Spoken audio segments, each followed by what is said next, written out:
I'm Alan Watts, going through the matrix with you, cutting through the matrix.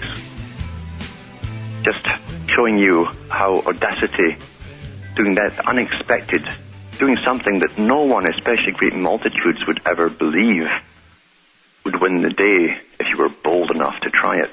And that's what these characters at the top do.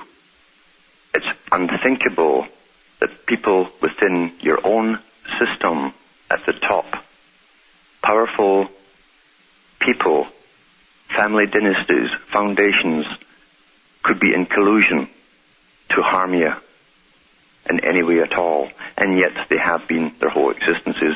They gave you the culture that helped destroy the old culture. You'll find that most families today are dysfunctional, if you even have any families. And governments have taken over the roles that families once worked out for themselves. People don't take care of themselves anymore. Even people within their own families will say, well, there's an agency for this or an agency for that, or there's always welfare. And that's what they wanted a long time ago, because Bertrand Russell said it to himself back in the 1930s and 40s and repeated it in the 50s. He said that the family unit was obsolete. It would have to go. It would stand between an individual and their government when the government talked down to the individual. They wanted a system where no one would stand around you. You'd be on your own. You'd feel helpless, and you'd begin to love Big Brother. So that the family had to be abolished. And again, you can read that in Anthony Sutton's book, Wall Street and the Bolshevik Revolution, to find out how the big bankers of the West, with permission, mind you, they didn't do it on their own, with permission of the big foundations and the interlocking departments of governments that we don't even know about generally, worked together to bring about the Soviet system, a great test bed. A great test bed. It was also the dialectical approach, because you toss a coin, you got heads or tails. And so communism was designed to be the antithesis of capitalism. And out of that, you have the two of them joining. It's called the third way.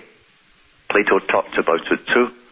And other authors have even brought out books called The Third Way, or Wave, and that's the joining of capitalism and communism, where all the big lessons that were learned from both are put together into a new system with the fascists at the top, untouchable, but masses of bureaucrats, armies of them, with armies to back them up, of police, paramilitary organizations, and so on, running the people down below. That's the beautiful new system. And Mr. Gorbachev, who was the president of the Soviet Union, and who actually applied and got his permission to run his green little flag outside the Presidio in the U.S. to help save the world, before he left his presidency office as the top man, and the top of the KGB too, by the way, he was given permission and the license was granted in California. And he gave a last speech to the Politburo. Eric Margolis from the Toronto Sun newspaper wrote the whole speech out for the public, and you should look it up in the Toronto Sun's archives. Eric Margolis. And what Gorbachev said to the Politburo is that shortly you will hear that communism is dead and finished. Don't believe it. We're simply moving into the next phase. How did he know that? Well, his co-parts on the other side, on the capitalist side, had said it's time we merge the two systems and put them together. This is also backed up by the writings of the top think tank, the premier think tank for these organizations, for world government, for mind control, you might say, the ones who really design the future, especially the cultural part and what you believe and think and so on. And that's called the Club of Rome. The Club of Rome is one of the many foundations, but one of the biggest ones that comes up with ideas of fooling the public to come together in a global society. In their own book, published by the Club of Rome, the two founders boast about all the different things they've got, every scenario they thought out and had beaten through to find out ways to bring the public together in an obedient fashion, obey the authorities in a world without war, because they found that war was the only time where people really obeyed and went along with everything because of fear of their own annihilation. And they said we'd have to find a new enemy in this particular book, And they thought about everything. Could they convince the public of even an attack from outer space? And they certainly could do it with enough indoctrination, science fiction, etc., and then anything would be made possible. But no, they thought the easiest way eventually was to create an idea that humans were killing the planet, and they would call it global warming. This was published in the 1970s. The First Global Revolution is the name of the book. Get it. You get it on one of these used booksellers' websites for about 75 cents. And there's an admission right in there. That's what they came up with. And so ultimately, they could tell the public that people, humans, were the enemy, the new enemy, and they'd have to fight all that humans did, and governments would have to take over every facet of your life. And by God, are they ever pushing that stuff now? It's been pushed like crazy since the walking allegory of Al Gore was put up in front to help lead this particular new organization, this global organization. They'll eventually it will merge with the Green Party. You wait and see, and it will be the one that takes over the world and gives indoctrination to the children and gives us a whole new reality. They'll grow up in a new reality, believing everything they're told, never knowing the past, because real history goes down George Orwell's memory hole when it's of no use, or it could be dangerous. That's the kind of world we live in, a world of culture creation, idea creation, where reality is given to you, formulated to you. And back in the 80s, the same Zbigniew Brzezinski, look him up, a very powerful man who deals with psychotronic warfare, the type that they use from Alaska and Greenland and 50-odd other bases across the planet, scalar weaponry. The United Nations has a treaty signed in the 1970s by all countries who have this technology. It's old technology, by the way. And in the treaty it tells you they can create quite easily tsunamis anywhere, earthquakes. They can create hurricanes, tornadoes, even guide them to their destination. And most importantly of all, they can use a secondary signal and beam it across entire continents and make the people placid, or make them agitated, or depressed, or tired. Manipulation of the mind. And Zbigniew Brzezinski mentions this in his book, The Technotronic Era, in the chapter entitled Between Two Ages, or actually the book is Between Two Ages, and the chapter is The Technotronic Era. Get a hold of it. I got a hold of it years ago from a library. It's much cheaper that way. And it's simply too many books to read, but that's a must read. And get that book. You'll see that he boasts about the fact that it would eventually be used on entire populations who would be completely unaware that their mood swings, their frame of mind was being purposely designed for them by technotronic weaponry. And it is being used today. Look up Mr. Teller, the scientist. Mr. Teller was the man who invented the H-bomb, and who was a gung-ho to get his name up in the history books even more. He wanted to spray the entire planet with aluminum oxide and barium and other particles in order to make it into a conductive circuit, so that this HARP technotronic type weaponry could be used more efficiently. It would cover vast areas, and it could use more powerful signals. HARP has been beaming 24 hours a day for the last 7 years now, and you can pick them up on certain shortwave frequencies. So I'm talking about the fact they're using this on us. It's being used, and I get calls in every day from people who are being sprayed from the sky. I see it myself. I've got thousands of photographs from all over the world. That was ratified by the Open Sky Treaty. There's two versions, one for commercial, one for military. It's the military one that you want to look into. Very little about this treaty has been disclosed to the public. They just printed little paragraphs in newspapers when they first did it. But it allows foreign pilots even to come in. It was updated 3 years ago, where foreign pilots even can come in and use your military aircraft to go over your airspace. They didn't specify why. But we're being sprayed like bugs. And sometimes when the spraying is very, very heavy, you'll notice that the public are like flies on a hot summer's day. They're just staggering around. There are no expressions. They're tired all the time. Bronchial problems have skyrocketed incredibly. And ask any pharmacist, he'll tell you what's most popular at that time, and it's generally stuff to do with bronchodilators. people are coming down with the effects of it. That's the world we're living in, a scientifically controlled world where even our thoughts, even the things we like in this scientifically controlled world, are given to us. I say Al Gore is not a great conversationalist, he's not a great talker, and his books are ghostwritten for him, as are they all for the ones at the top.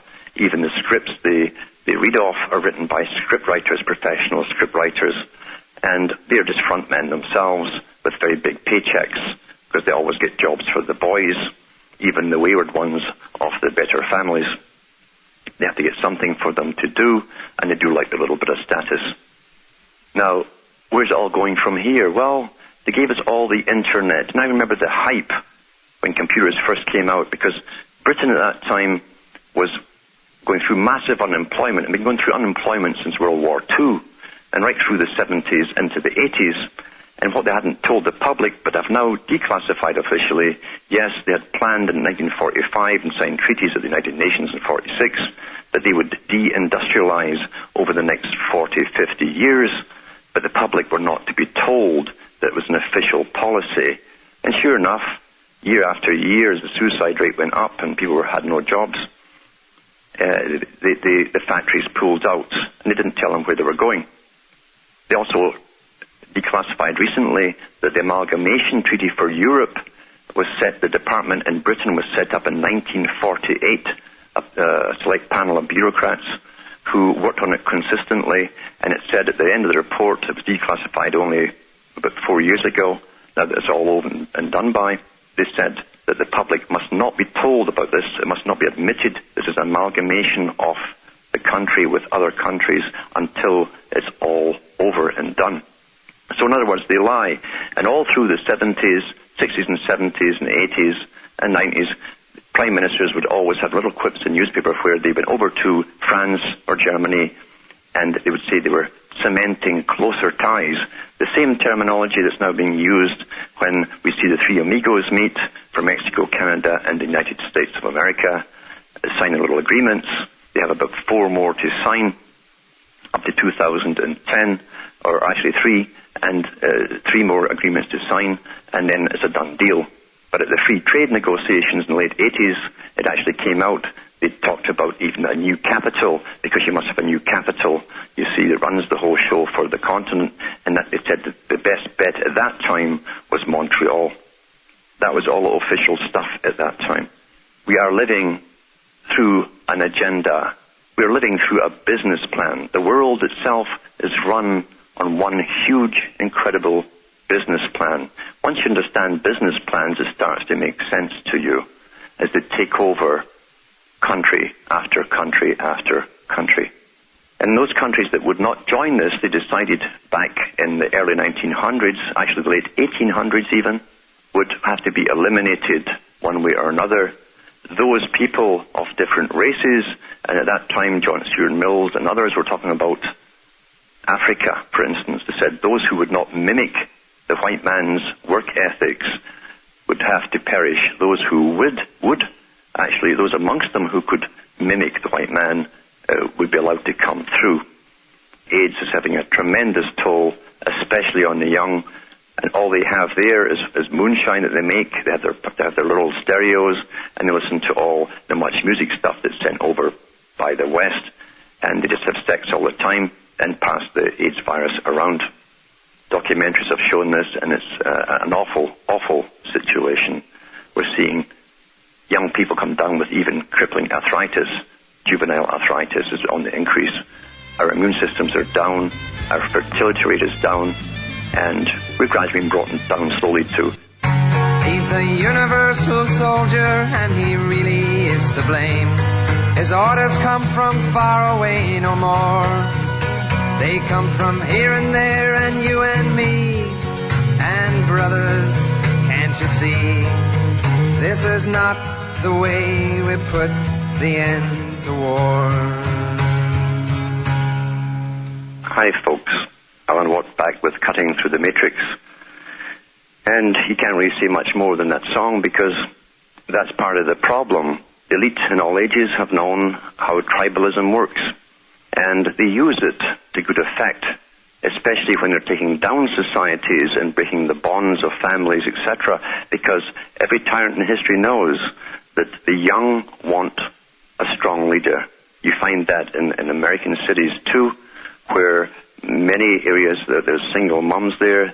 The young guy has no father figure. He's pretty generally low in the income bracket too. He feels helpless and useless, and he eventually is adopted by the local gang. The gang leader becomes his father figure, and that's who he gives his all for. It's the same in the military. They generally recruit from the lowest strata who have no power within society. They're called nobodies by the system. They're treated as nobodies by the system, given no respect, and suddenly they're told if they put a uniform on, everyone will respect them, and they'll be heroes, instant heroes, and then they're taught to go off and kill. And those at the top who tell them to go off and kill wrap themselves up in the tribal emblems of whatever flag or symbols that you have, and it works every time. That's how it works. Very, very, very simple techniques. And unfortunately, young men are not mature. They're not very bright. They're too young to be bright. They're run by hormones, and they haven't enough life's experience to figure things out. And so they go and do what they're told, but they're also conditioned to kill by being desensitized. And also, the video games that we play today are meant to desensitize them even further. These were first designed by the military in World War II, of all periods. In fact, they had the gun setups then for aircraft, and these fighters would just flash past you, and it was all to get you to just shoot without thinking. And they did the same eventually with the military. They found this in the American Civil War, that when they picked up the muskets, only 15% of either sides of the dead had actually fired them. You have to train people to kill by desensitization. It's not natural for normal people to kill each other, so they have to actually train you to do it by desensitization. And these techniques are very, very successful. You'll find, too, that since they introduced the video games around 20 years ago or more, I knew then, I said to myself, now these were for the military, why are they giving them to young children and making such a big thing of it? Because we, again, mimic everything we're taught to mimic by the media. And it became very popular. They're also addictive, and the children are learning from an early age that that's not a person, that's a thing, and the object for the game is to get from here to there and kill as many as possible. And I knew they were going to breed a generation up for the military for the last push on the world as they standardized the one system worldwide. That's what's on right now. And when they sent over the troops to the Middle East, the second time Gulf War II, I knew then, and I thought to myself, when I saw American soldiers and Marines with their shirts off, dancing to rap on the deck of a ship, all having fun, I thought, we're sending in trained barbarians into one of the oldest civilizations on the planet. And that's what's happened, unfortunately. We can be made to believe anything with the power of propaganda and scientific persuasion. The universal soldier has always been a problem, because before standing armies came along, it was hard for a big bully boy to get a few guys together, maybe skirmishes and little raids, but they couldn't take over other areas very easily because guys got fed up and went home eventually. But when money came along and they could actually create standing armies, then they could go off and conquer on behalf of some big tyrant, some big psychopath with big ambitions like Alexander the Great, who was heavily, heavily funded by some of the ancient bankers of the ancient world. And you find, in fact, that Aristotle was his tutor. And it's no coincidence that Aristotle was sent to teach him, because it was all part of the ancient agenda, even back then, a world system. As I say, Plato wrote about it in the book called The Republic. It's still ongoing today. These psychopaths want to be king of the world, and they're on their way to doing it now. You'll find so many of them at the top emulate everything that the ancients wrote about. And you've got to realize that even after Egypt took in many people to teach, many students to teach, there were many revolutions all over the world. And these revolutions were caused by ones who were sent out of Egypt, been taught there, and went back to their home countries. Most of the Greek aristocracy, in fact, were all taught in Egypt. But when they went back to their own countries or wherever they were told to go and settle, they'd start schools based on secrecy and codes of silence, sometimes 5 years of silence, just like a monastery. The Catholic Church adopted that same system with the monks much later on, but they had it prior to that in the days of Pythagoras, who was also taught in Egypt, and who also was found to be agitating the young to cause revolutions. Ancient ideas still ongoing today that attract psychopathic types into working along this particular agenda. And they're going full steam ahead today. We're also taught to look for the hero figure in all of this. Now, Britain, when democracy came up, which they gave us, by the way, the whole idea of democracy, which was a very good con game, they knew that the public would eventually overthrow them if they didn't give them, or appear to give them, rights of some kind or another. And they found that they could quell rebellions every 4 or 5 years, or 6 at the most, and eventually they'd have another one. So they came up with a democracy where you could then vote someone in every 4 or 5 years with the understanding that something would change. And with democracy, something does. You get the last lot of tyrants out who have filled their pockets, and you're really voting in a new bunch with hope, lots of hope. You keep your fingers crossed, only to see the same thing happen again. Why does the same thing happen again? Because there's only one agenda. And Professor Carl Quigley said himself, he said, it's not important that we, the Council on Foreign Relations, Royal Institute of International Affairs, it's not important that we own every politician. We only always own the man at the top and his coterie of advisors around him. That's all you need. I'm Alan Watt, cutting through the matrix, and just giving you little insights into those things which you take as being normal because of your conditioning, and showing you that nothing in fact is normal. It's all planned that way. Things are planned that way. And before I go on to this caller, I should really stress that this is the bad news. This is the bad news because culture has been taken down. The last culture we had has been taken down. The families are in disarray. Mainly, there's a few left here and there that semi-function. Other ones are completely dysfunctional. And that was all intentional. It was intended that we destroy the family. It was in the Communist Manifesto. It was also in many writings of the West, including those of Bertrand Russell and others. It had to be done so the government could talk right down to you. Big Brother would talk down to you, just like the movie 1984, the British version, where the camera in your room watched you, and a woman would come on and tell you to exercise. You, yes, you, number so-and-so. That's what they want. There's no one around you to stand up for you. You feel isolated on your own. That's what's happening today, and it's coming down to that. And the Internet, unfortunately, is actually helping to promote that. That's why they gave us it in the first place. It's the net. You're caught in the net, just like the fish, and it's a big web. You get stuck on the web. There's always a spider who owns that web. Remember that. Now, I think we have Richard in North Carolina. Are you there, Richard? Hello, Richard, are you there? Can you hear me? Yes, I can hear you, yeah. I think my headset has a bad wire in it. Sorry about that. Okay. Anyway. Yeah, do you have question to ask, or? Well, a comment. I've enjoyed listening to you tonight, and I hadn't listened to you before, although I'd been to your website. Yeah.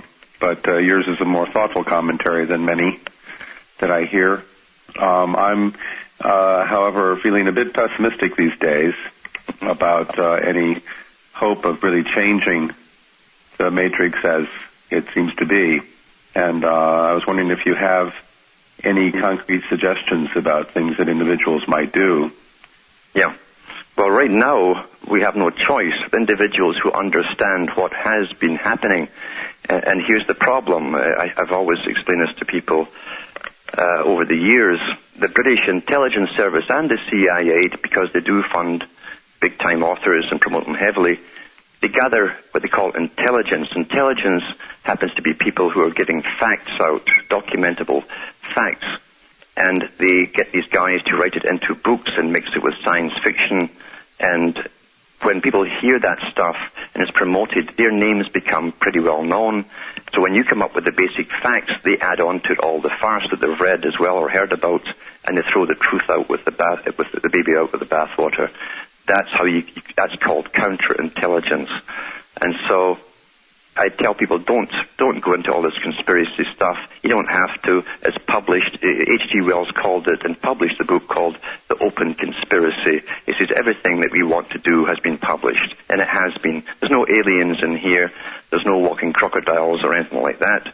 All the stuff that's the counterintelligence, there's only basic facts, the facts that you can see for yourself and have been verified as well by the books put out by the big players themselves. It's no secret. It's also no secret it doesn't take the whole planet to suddenly change its mind and go along with it either. It's always up to the few. Society is changed or deflected from its course by the few who understand and who demand answers. I tell people, don't waste your time on those who are in the matrix, in the land of the dead.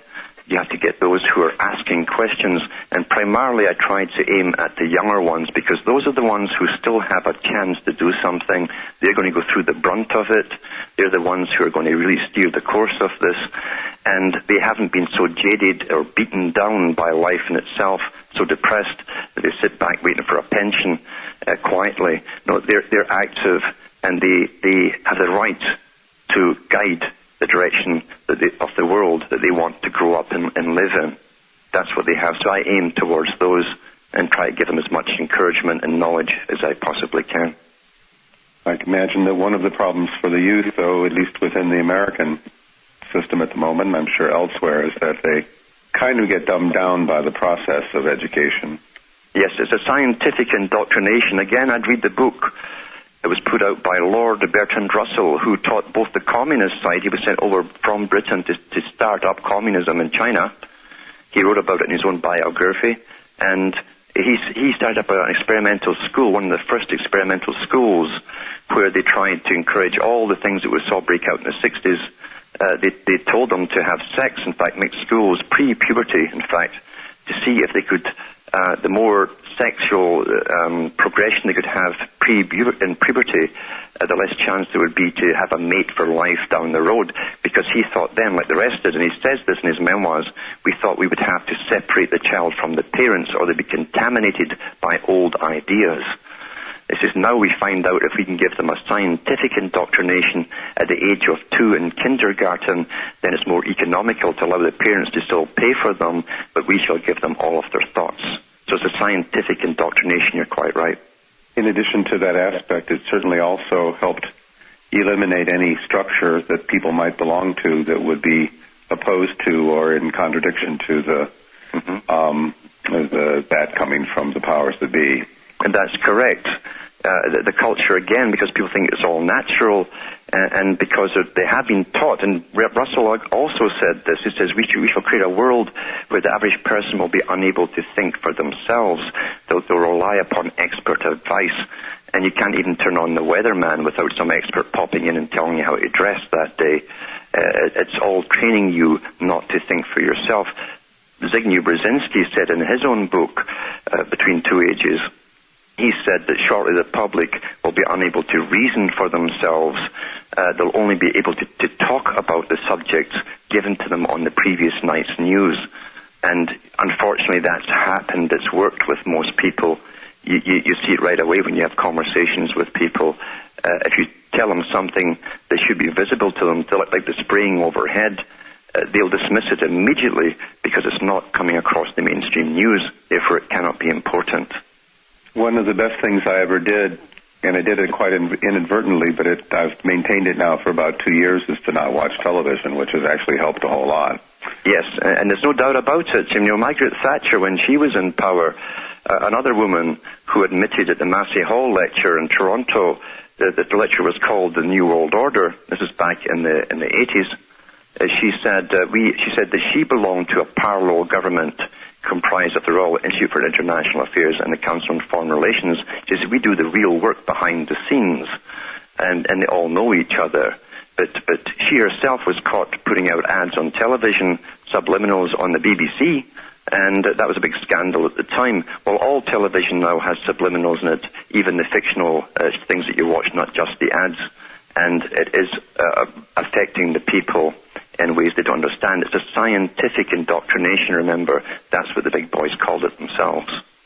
And, I have viewed it as rather a large psyop going on for a very long time, certainly before the formation of the CIA, but after that's the part that I've looked at the most. Yes, and you see, what they had with the Anglo-American establishment was an establishment from the very foundation of the U.S. They had their establishment already up and working, and if you read the writings of Elihu Yale that started up Yale, they put the money down for Yale University. When he did it before the revolution, long before the revolution, he said, "We shall ensure that the men who come from this university shall rule the country forever." And they meant that. And Elihu Yale was one of the founding members of the British East India Company that made billions of dollars over those particular years. But even back then, they were also the guys, all the present fellows at the top that you see in the U.S. government, including their oppositions, and even including Kerry and the Bushes and so on. These bonesmen were all, their grandfathers and great-grandfathers were all involved in flooding India with opium during the Opium Wars. And they'll use any dirty trick to bring a country down to their knees. And they flooded China with bales. They put thousands of bales along the shores of China every day to get the people hooked on it, and then bring the people down as the people become addicted to the opium. Then they gave their terms to the Chinese rulers. There's no trick low enough for them, and they've never been out of the drug trade because they believe they have the right to rule us in any way they want to. I'm Alan Watt, and we're cutting through the matrix. This incredible reality that's all been formulated for us, a reality with major incidences happening across the planet that were decided, even the dates of them, before we were born, before we were even born, because that's the long-term business planning. H.G. Wells wrote about 3 world wars prior to even World War I. And interestingly, in Shape of Things to Come, he mentions that the third one would basically not only start in Basra, now the British troops are based in Basra, Iraq right now, but he also said that the policemen off the air, this new world police that would exist in the Gulf, and that's where they're building the biggest air bases and military bases ever seen, even bigger than the U.S. has inside its own country. That will be the base for the police of the world. But why not? It's a nice sunny climb. It's pretty nice there. And no doubt they won't be spraying their own people. They'll just be spraying the rest of us to keep us dumb, silly, and compliant. Now I think we have Rodney on the line. Rodney from Texas. Are you there, Rodney? Yes, I am. How are you this evening, Mr. Watt? Not so bad, yeah. I really admire the information that you're giving out. It's very edifying. I was interested in a statement that you made some time back about how a lot of the non-fictional books are used to program people's subconscious minds. Yeah. And I know that an associate of mine has always recommended that different people read these books, and I've always been a little bit leery about that, especially since I heard you make that statement, and I'd like to hear you expand on your reasoning behind or your documented information on how these non-fictional books, like the H.G. Wells books and so on and so forth, are actually used to program the masses' subconscious minds. Can you elaborate on that? Well, the easiest way is actually through the fictional works, because it's fiction that grabs us. It grabs us, we get hooked on it, and we carry right through to the end of the novel. And you realize that within the novel, especially science fiction, and not only science fiction, even through stories about people and families that have affairs and all the rest of it, and new trends, etc., trends that haven't come yet but shortly will. And right. You're being programmed to act the same way as the main heroes or heroines in the novel. Same in drama or movies. Every man will identify with the hero in a movie, the female with the heroine, and children do the same thing too. And so it's very simple for you to go into their role, and you go along with pretty well everything they're doing, and even when they're doing something that's a bit strange, you don't even understand, it's maybe something that you wouldn't do, you still accept it because you admire the person, and you will then mimic that when it happens in real life, in your own life.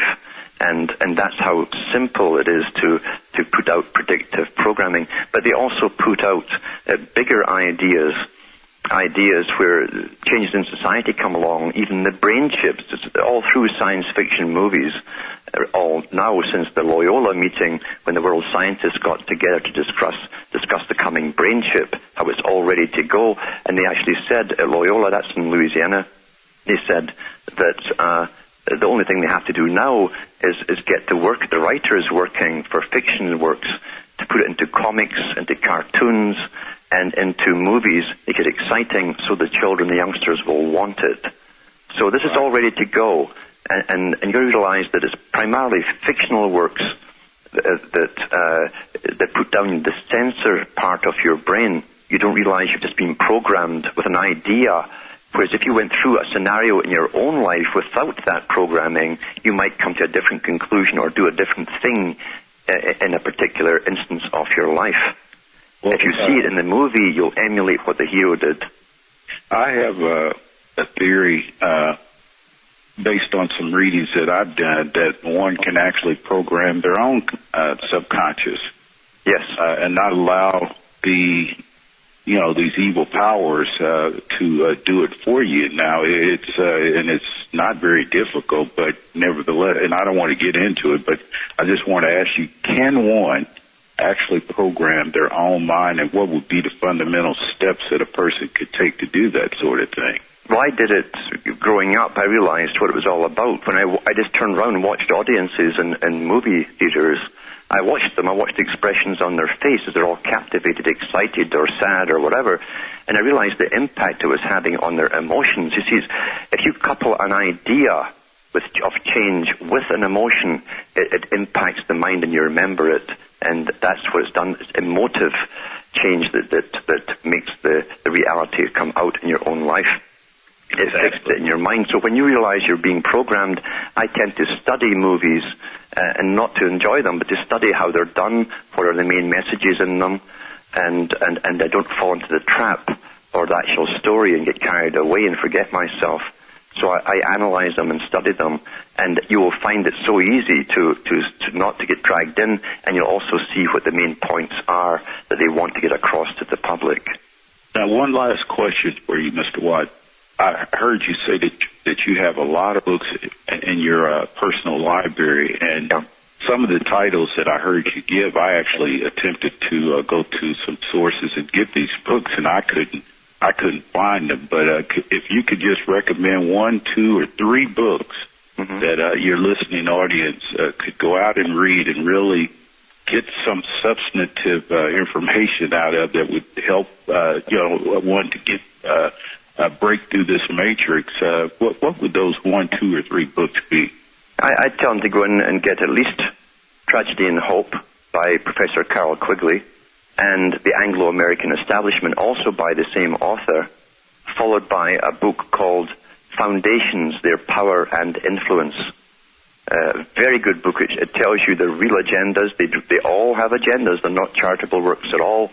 The idea being that if they can get NGO groups out there, they become the real democracy. They demand what the leaders want them to demand, and government's only happy to stamp it into approval for laws, for change.